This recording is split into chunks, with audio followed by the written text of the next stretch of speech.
Assalamualaikum warahmatullahi wabarakatuh. Salam sejahtera untuk kita semua. Jumpa kembali di channel Tiang Mistis. Di channel ini kita akan membahas beberapa kisah-kisah horor, pengalaman supranatural, dan kisah-kisah misteri lainnya. Sebelum dimulai, mohon dukungannya dengan subscribe channel ini dan aktifkan lonceng notifikasi. Langsung saja kita mulai ceritanya. Assalamualaikum warahmatullahi wabarakatuh. Pada kesempatan kali ini, saya ingin menceritakan suatu kisah pengalaman seorang tukang kebun. Tetapi tukang kebun yang saya ceritakan ini bukan sembarang tukang kebun. Sebelum dia itu menerima pekerjaan sebagai tukang kebun, awalnya dia ini anak pesantren dan dia itu dijodohkan sama orang tuanya untuk menikahi salah satu gadis yang ada di desanya. Nah, setelah dia menikah, waktu itu yang namanya santri tidak mempunyai pekerjaan apapun, sebut saja namanya imam. Sepulang dari pesantren, dia langsung dijodohkan sama orang tuanya dengan gadis pilihan orang tuanya. Waktu itu, imam belum mendapatkan pekerjaan apapun, jadi secara keseluruhan biaya pernikahan semuanya ditanggung oleh orang tuanya. Selama hampir 1 tahun pernikahan, imam mendapatkan keberuntungan untuk mengajar mengaji tetangga sekitar rumahnya. Nah, sebagai laki-laki dan kepala rumah tangga, waktu kelahiran anak pertama setelah syukuran imam, kedatangan saudaranya, yaitu kakak orang tuanya, sebut saja namanya Pak Wildan atau Pak D-nya imam. Pak D, gimana kabarnya? Alhamdulillah baik-baik saja. Terus anak-anak gimana? Alhamdulillah juga baik. Kamu tahu sendiri kan, salah satunya yang kemarin lulus kuliah, ya sekarang sudah punya bengkel sendiri. Dan anaknya Pak D yang lain pun sekarang masih kuliah, katanya ingin menjadi seorang insinyur, ucap Pak D-nya imam. Imam yang melihat Pak D-nya ini yang mempunyai orang anak yang salah satunya sudah sukses dengan membuka bengkel sendiri. Biaya buat anak-anaknya Pak D pasti cukup besar. Mohon maaf ini, bukannya saya menyepelekan atau gimana. Waktu itu Pak D bercerita tentang pekerjaannya sebagai tukang kebun pabrik kan. Apa gajinya besar Pak D? Tanya imam kepada Pak D-nya. Oh, soal itu. Kebetulan juga tadi saya sudah bilang sama bapakmu. Apa kamu mau ikut bekerja dengan Pak D? Jadi tukang kebun pabrik.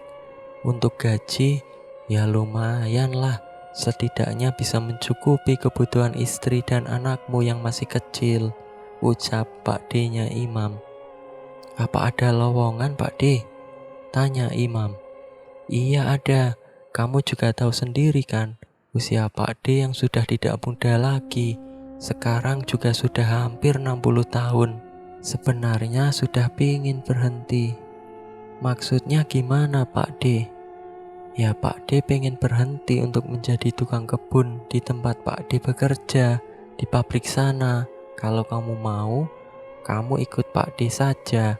Nanti tak temani setengah tahun, biar kamu tahu bagaimana keadaan di pabrik situ, ucap Pak D-nya imam kepada imam. Imam yang mendengar ucapan Pak D-nya ini terinspirasi karena melihat bagaimana keempat anaknya yang sudah sukses. Mohon maaf, boleh nggak saya nanya? Tapi ini pertanyaan agak menyinggung, tanya imam. Silahkan mau tanya apa? Imam ini menanyakan, mohon maaf, yang namanya pekerjaan itu kan yang diharapkan hasil atau gaji. Nah, Pak D sudah berapa lama bekerja di sana? Tanya imam. Sudah hampir 30 tahun lebih, ucap Pak D-nya imam. Terus gajinya gimana Pak D? Alhamdulillah, dari gaji Pak D menjadi tukang kebun bisa mengangkat keempat anak Pak D sampai kuliah semua, dan salah satunya sudah sukses. Saya tawarkan sama kamu, kalau kamu nggak keberatan, kamu gantiin Pak D di tempat Pak D bekerja, biar kamu bisa mencukupi kebutuhan istri dan anak kamu. Toh pekerjaan ini juga gampang. Yang penting kamu tinggal tahu bagaimana pekerjaan di pabrik itu. Pemilik pabrik juga tidak keberatan kalau misalkan kamu izin pulang untuk menengok anak atau mengirim uang ke istri kamu. Tutur Pak D-nya Imam. Ngomong-ngomong, tempatnya itu di mana Pak D? Tanya Imam lagi. Tempatnya itu di luar kota, bukan di sini. Setelah obrolan itu, Imam izin dengan istrinya apakah boleh bekerja di luar kota menjadi tukang kebun dengan Pak D-nya. Dan istrinya pun mengizinkan Imam untuk bekerja di luar kota. Istri dan anaknya yang baru 40 hari harus ditinggalkan demi mencari uang untuk kebutuhan. Imam yang sebenarnya keberatan meninggalkan anak istrinya, tapi mau bagaimana lagi, dia harus bisa mencari uang untuk menafkahi mereka. Imam juga menceritakan bagaimana pengalaman Pak D-nya dan juga kesuksesan Pak D-nya yang bisa menyekolahkan keempat anaknya sampai sukses. Singkat cerita, Imam ikut dengan Pak D-nya untuk bekerja sebagai tukang kebun di sebuah pabrik di luar kota. Hari pertama, Imam bekerja dengan Pak Wildan yang juga mengajarkan semua tugas-tugasnya. Dari bangun pagi, setelah sholat subuh, sudah menyiapkan semua keperluan, dari masak air, dan segala sesuatunya sudah dipersiapkan. Kalau pagi kayak gini, kamu bersihkan halaman. Kalau rumput sudah terlihat panjang, dipotong. Dan kalau ada satpam yang baru datang, kamu kasih kopi panas. Imam menyaksikan dan membantu Pak D-nya bekerja agar dia tahu bagaimana sistemnya, apa saja yang harus dilakukan, dan lain sebagainya. Sudah hampir setengah tahun lamanya Imam bekerja ditemani Pak D-nya. Setengah tahun lamanya, kejadian-kejadian yang aneh itu mulai dirasakan oleh Imam. Awalnya, saat Pak D-nya itu ingin istirahat dan Imam disuruh sama Pak D-nya, kamu siapkan air panas, terus bikin 4 gelas kopi, taruh di ruangan finishing. Nanti kamu taruh saja di meja, setelah itu kamu keluar. Ya Pak D, siap, ucap Imam. Waktu mengantarkan kopi ke ruang finishing, kira-kira jam 9 malam, yang dirasakan Imam waktu itu seperti hawa dingin yang membuat merinding. Kejadian itu pun bukan cuma sekali atau 2 kali, tapi sudah beberapa kali Imam merasakan hawa seperti itu.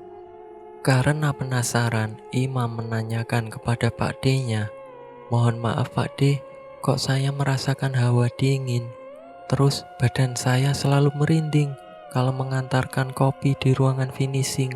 Apalagi pada saat jam 1 malam, saat saya bikin kopi, rasa ketakutan tiba-tiba muncul, dibarengi dengan bulu kuduk yang merinding. Saya merasakan hal itu seperti hal yang benar-benar membuat saya itu takut. Sebenarnya ada apa Pak D? Sedangkan di ruang lain saya tidak merasakan itu, tapi kok di ruangan finishing selalu seperti itu? Tanya Imam kepada Pak D-nya.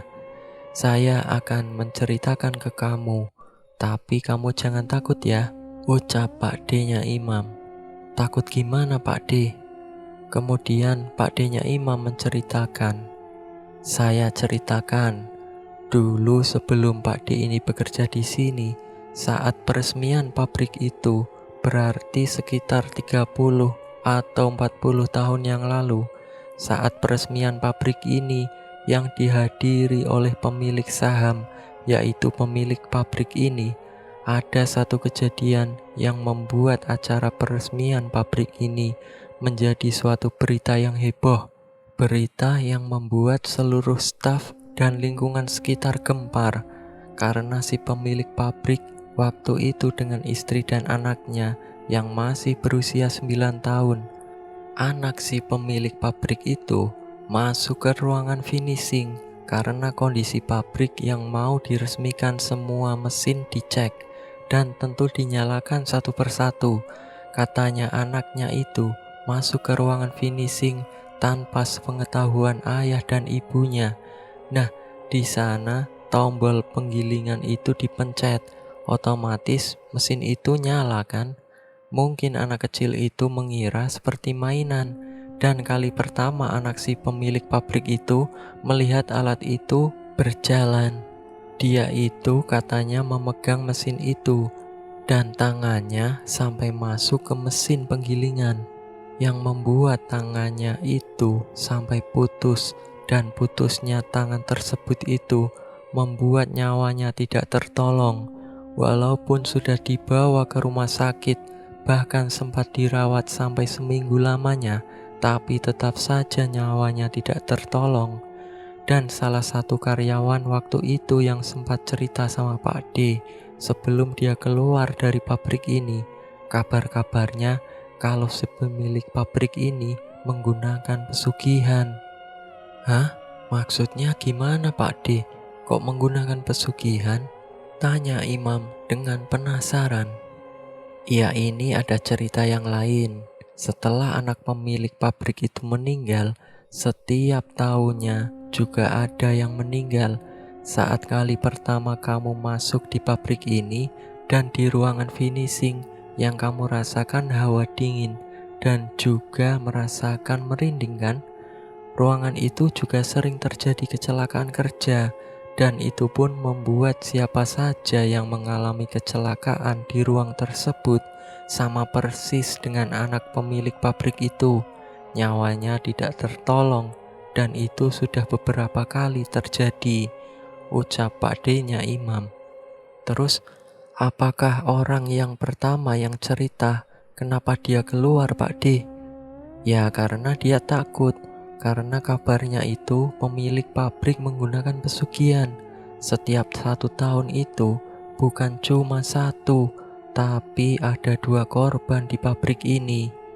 Dia bekerja di sini selama 5 tahun dan sudah menyaksikan ada 7 nyawa yang menghilang atau meninggal dunia. Itu semua disebabkan karena kecelakaan kerja. Karena rasa takutnya, dia akhirnya memutuskan untuk keluar. Sampai sekarang pun tempat ini sedikit mengerikan. Mengerikan gimana Pak D? Tanya Imam dengan penasaran. Ya kamu jangan takut. Kalau misalkan kamu bekerja di sini, nanti kalau ada satu kejadian-kejadian aneh, kamu jangan keluar. Kamu jangan tinggalkan pekerjaan ini.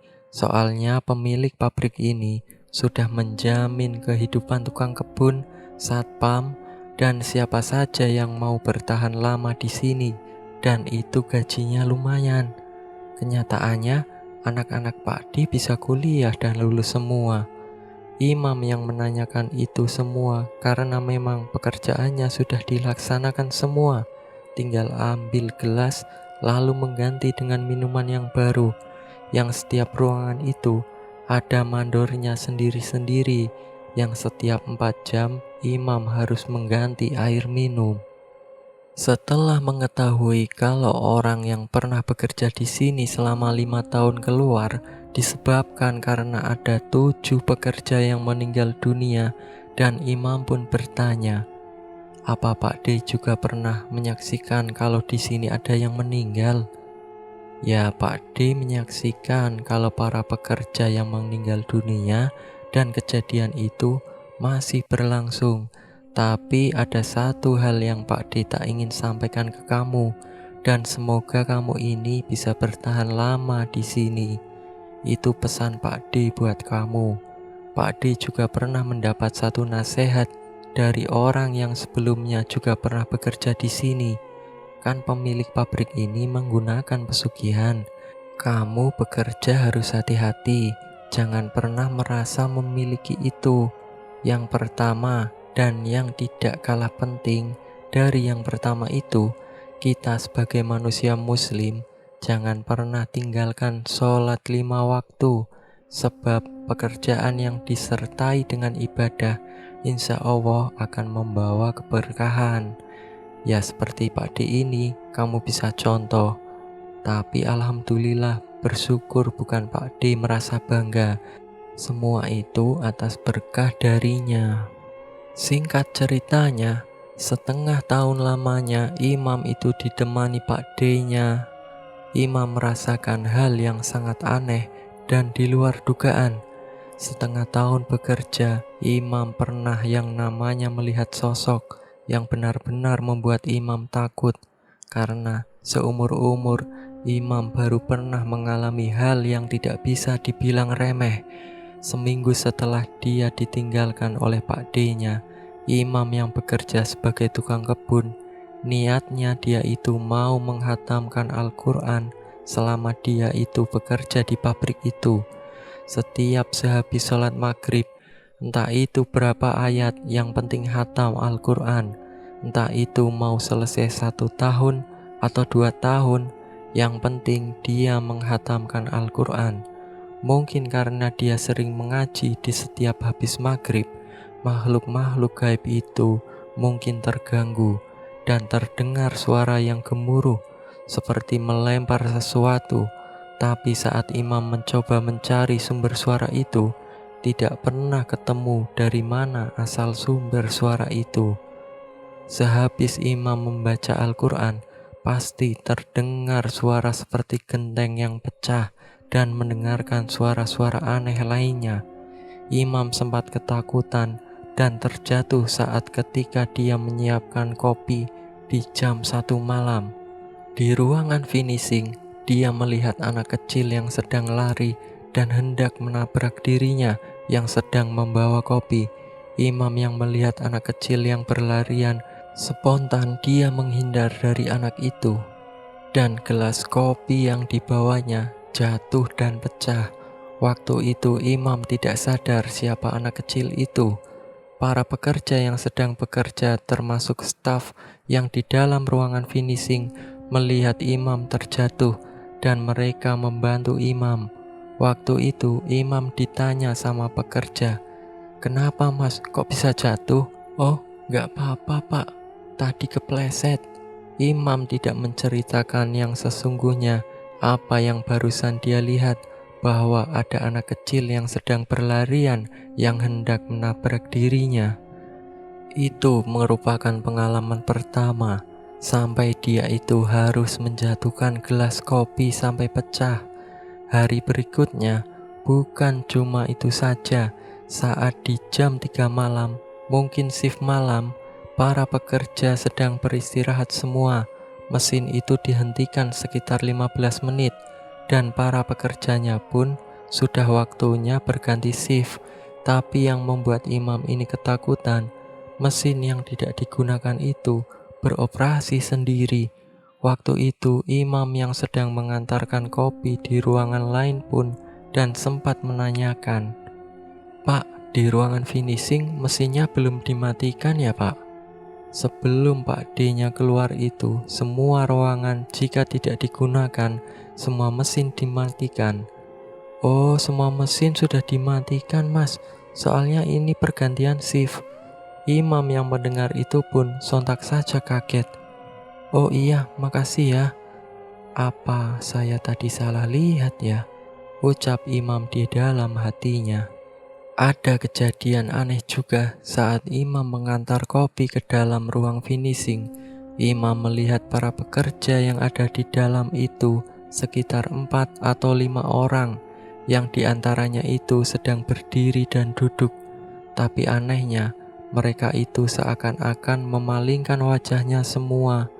Tidak seperti biasanya menyapa imam, tapi mereka semua menundukkan kepala, dan itu pun membuat imam bertanya-tanya sendiri, siapa sebenarnya itu? Saat imam bertanya ke karyawan yang lain yang ada di depan ruangan yang sedang merokok, yang sedang minum kopi, karena memang ruangan itu tidak untuk merokok ataupun ngopi, "Mas, Itu di ruangan tempat sampean kok masih penuh pekerja, apa nggak di rolling? Shift kita cuma ada 3 orang kok, yang lain sudah pada pulang dari 1 jam yang lalu, dan kita sedang istirahat sebentar. Imam yang mendengar itu sempat kaget dan penasaran. Karena rasa penasarannya itu, Imam balik lagi ke ruangan finishing untuk melihat benar atau tidak apa yang diucapkan karyawan tadi. Setelah sampai di ruangan finishing, ternyata benar, ruangan itu kosong, tidak ada satupun orang di dalamnya. Sontak saja tubuh Imam merinding. Dengan rasa ketakutan, Imam segera meninggalkan tempat itu. Singkat ceritanya, selama setengah tahun dibarengi Pak D-nya dan setengah tahun ini dia sendiri, Imam itu penasaran yang katanya setiap tahun ada yang meninggal dunia, yang semuanya itu diakibatkan kecelakaan kerja.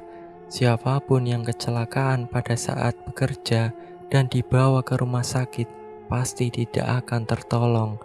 Tapi saat Imam bekerja hampir 1 tahun, dia tidak mengalami kejadian yang dialami Pak D-nya saat itu. Imam merasa lega dan bersyukur karena dia bekerja tidak melihat secara langsung orang atau pekerja ini mengalami kecelakaan seperti yang Pak D-nya itu saksikan. Selama 1 tahun lebih itu, tidak ada satupun para pekerja yang mengalami kecelakaan, dan itu berlanjut selama dia bekerja 5 tahun lamanya. Ternyata apa yang dia lakukan dengan cara dia menghatamkan Al-Quran yang sudah hampir beberapa kali hatam, ternyata berdampak pada si pemilik pabrik. 5 tahun dia bekerja, sempat diistirahatkan sementara waktu. Imam tidak tahu apa-apa kenapa dia tiba-tiba diistirahatkan.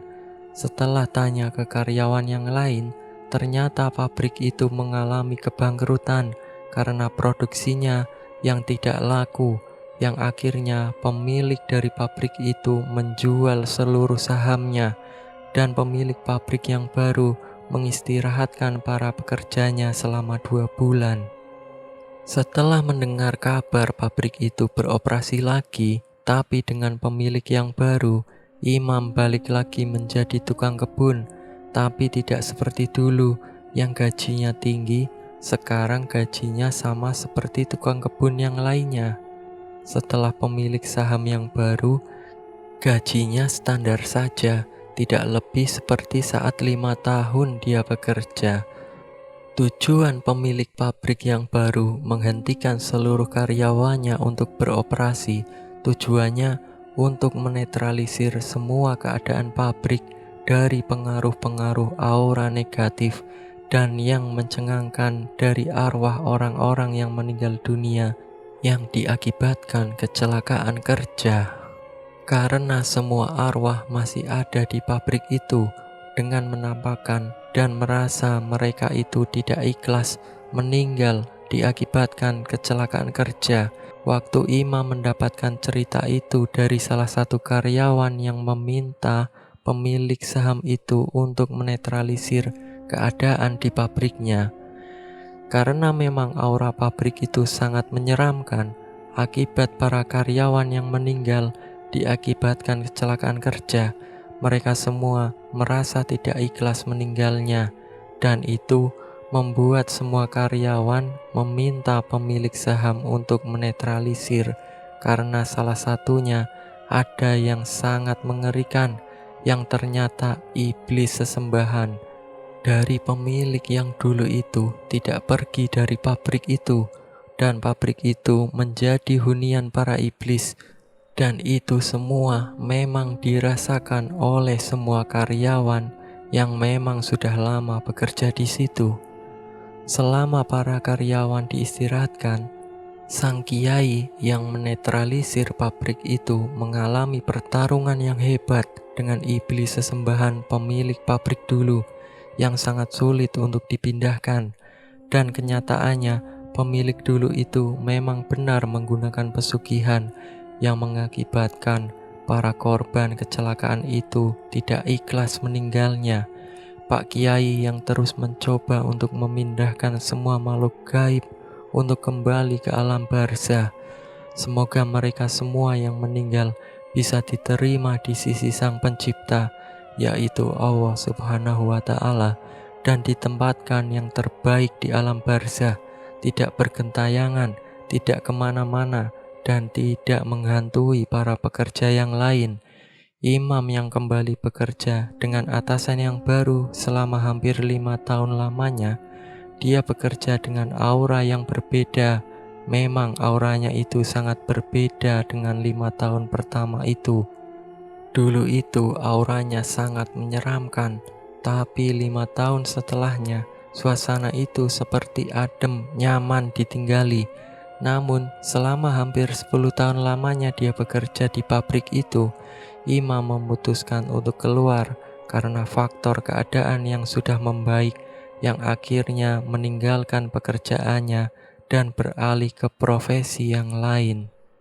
Imam yang berhenti bekerja bukan karena gajinya yang sedikit, namun karena sudah hampir 10 tahun dan 5 tahun pertama gajinya yang lumayan besar dan dikirimkan ke istrinya. Ternyata istrinya itu mempergunakan uang itu dengan membuka usaha di kampungnya yang bertujuan agar Imam itu bisa kembali seperti dulu saat anak pertamanya itu dilahirkan. Imam pun mengajar kembali di kampung tempat istrinya tinggal. Saat Imam keluar, atasannya ini sempat meminta agar dicarikan pengganti sebagai tukang kebun seperti yang Imam kerjakan, dan Imam pun menyanggupi itu. Setelah didapatkan pada saat itu, dia meninggalkan pabrik itu untuk selamanya. Selesailah cerita ini. Dari cerita Imam ini kita bisa ambil hikmah, pelajaran, wawasan. Semoga cerita ini bisa bermanfaat untuk kita semua. Semoga kita selalu dalam lindungan Allah Subhanahu wa Ta'ala, seperti Imam yang pernah bekerja dengan pemilik yang pernah menggunakan pesugihan. Terima kasih teman-teman yang sudah menyimak video di channel ini. Semoga cerita selanjutnya bisa lebih menarik lagi. Silahkan tinggalkan jejak di kolom komentar dan jangan lupa subscribe-nya. Akhir kata, wassalamualaikum warahmatullahi wabarakatuh.